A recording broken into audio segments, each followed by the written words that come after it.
상제께서 종도들에게 가르치시기를 하늘이 사람을 낼 때 헤아릴 수 없는 공력을 들이나니라.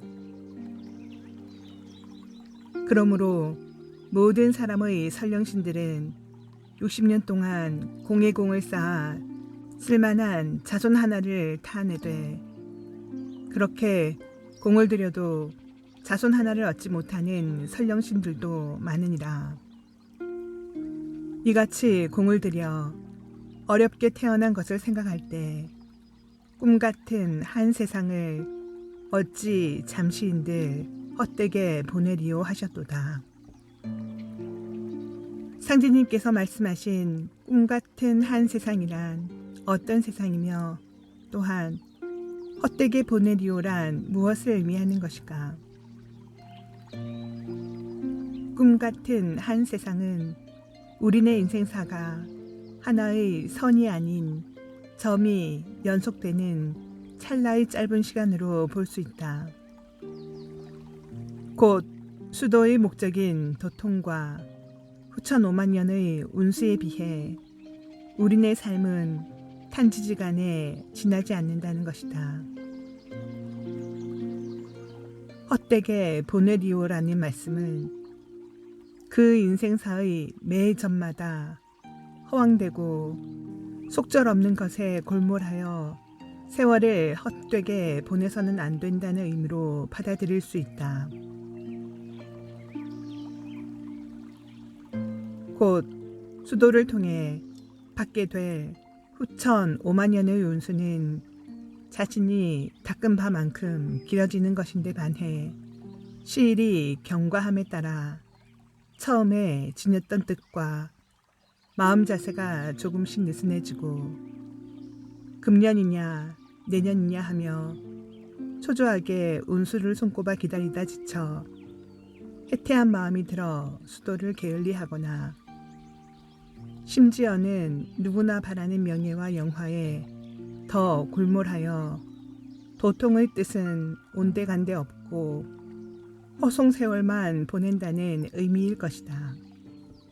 여기서 명예와 영화는 도주님께서 창생들에게 도를 일깨우기 위하여 널리 고하는 글인 포유문에 형적 없는 곳에 골몰하여 일생을 헛되이 보내는구나 라는 말씀에 드러나듯 이것은 영원한 진리에 비하여 상대적으로 형적 없는 것에 지나지 않는다는 것이다. 그러니 명예와 영화는 두 가지 의미로 생각해 볼 수 있다. 수도인이 추구하는 명예와 영화는 인간의 완성, 즉 도통이지만 속인들이 추구하는 명예와 영화는 명리와 재리라 할 수 있다. 또한 도주님께서 가로되 사람이 나서 이 세상을 살아가며 오직 구하는 것이 무엇인가? 오직 명예와 영화로다. 명예와 영화는 사람들이 모두 구하는 바이나 얻기가 어렵도다라는 말씀에서 이것을 아무 때나 한 손에 쉽게 얻을 수 있는 것이 아님을 밝히고 계시다. 하지만 예나 지금이나 사람이라면 누구나 갈구하며 추구하는 것이기에 명예와 영화의 추구를 무조건 나쁘다고는 할 수 없다. 물질 세상에 치우쳐 모두가 이것을 향해 달려가다 보니 삶이 오직 그것뿐이라는 전도망상이 일어났고 그로 인해 자신의 진정한 기쁨을 위해 삶을 일구어 가기보다 오직 먹고 살기 위해 고군분투하는 생존 모드의 인간으로 전락해버린 것이 문제였던 것이다. 그렇다면 우리 인생사에 명예와 영화를 얻음으로써만 성공하는 삶이라고 할 수 있는 것인가 하는 것을 깊이 생각해 보아야 한다. 세상에는 명예와 영화를 얻고도 만년의 불행한 최후를 맞이했던 사람들도 많고 역사에 오명을 남긴 사람들도 많기 때문이다. 그 대표적인 인물이 바로 중국 역사상 처음으로 통일한 진나라의 황제 진시황이었다. 그는 인간 세상에 누릴 수 있는 모든 부귀 영화와 권세를 누렸지만 그의 말로는 허무하게도 폭군이라는 오명을 역사에 남긴 채 삶의 뒤안길로 사라졌다. 다른 인물로는 상제님의 종도 차경석을 들 수 있다.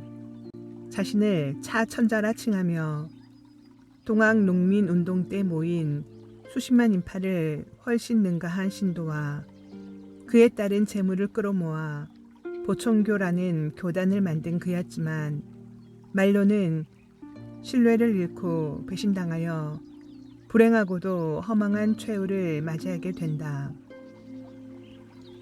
또 다른 사례는 조선 숙종 때의 문호 서포 김만중이 쓴 고전소설 구운몽을 참고할 만하다. 이 책의 주제는 인간이 그토록 갈구하는 명예와 영화가 덧없고 헛된 한낱 꿈이며 아무리 돈을 많이 벌고 높은 관직에 올라 더 이상 바랄 것이 없어도 그런 부귀 영화나 인생에서 느끼는 기쁨과 즐거움, 고통과 슬픔 등 인생의 모든 것은 일시적일 뿐 영원할 수 없다는 것이다. 그래서 인생사의 화려한 명예와 영화도 다 한순간의 꿈과 같은 것이니 참됨을 잊지 말고 자신의 순수한 본성을 찾아가라는 뜻을 담고 있다. 이렇게 명예와 영화를 누렸던 그들이지만 결국 지나간 꿈에 지나지 않았던 것은 무엇 때문일까? 그것은 도주님께서 도시 다른 데 있지 않고 첩경을 알지 못하기 때문이다라고 말씀하셨듯이 첩경을 알지 못했기 때문이다.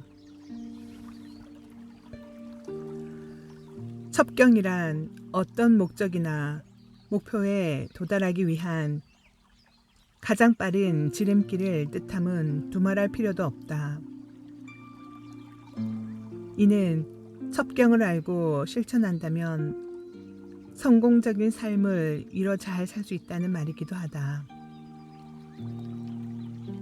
그 첩경의 열쇠를 도주님께서는 지름길은 다른 데서 구할 것이 아니라 인간 개개인에게는 무한무량한 지극한 보배가 있으니 그것이 바로 심령이라. 심령을 통일하면 귀신과 더불어 수작할 수 있고 만물과 더불어 질서를 함께 할 수 있다. 사람들은 지극한 보배인 심령의 통할 길을 몰라 형적 없는 곳에 골몰하여 일생을 헛되이 보낸다라고 하셨다. 곧 나의 지극한 보배가 심령이라는 것을 자각하고 심령을 통일하는 것이 인생의 목적을 이루는 지름길임을 알 수 있다. 우리 수도인에게 있어 인생을 의미 있고 가치 있게 사는 비결은 나의 심령을 구하여 수도하는 것이다. 이를 어떻게 구하는 것인가를 도자님께서 도주님의 포유하신 인도에 따르라 하시며 그 방법을 다음과 같이 밝혀주셨다. 다행히 이 세상에 한량없는 대도가 있으니 나의 심기를 바르게 하고 나의 의리를 세우고 나의 심령을 구하여 상제의 임의에 맡기라. 상제께서 한없이 넓게 위에 계시고 도주님은 광대하게 명을 받드시니 도수는 밝고 밝아서 무사지공하다. 인도하심이 아닌가. 끝없는 극락 5만 년의 깨끗하고 번성한 세계. 이것이 우리 수도인에게 있어 수도의 완성을 이룰 수 있는 지름길이자 가치관의 정수인 것이다.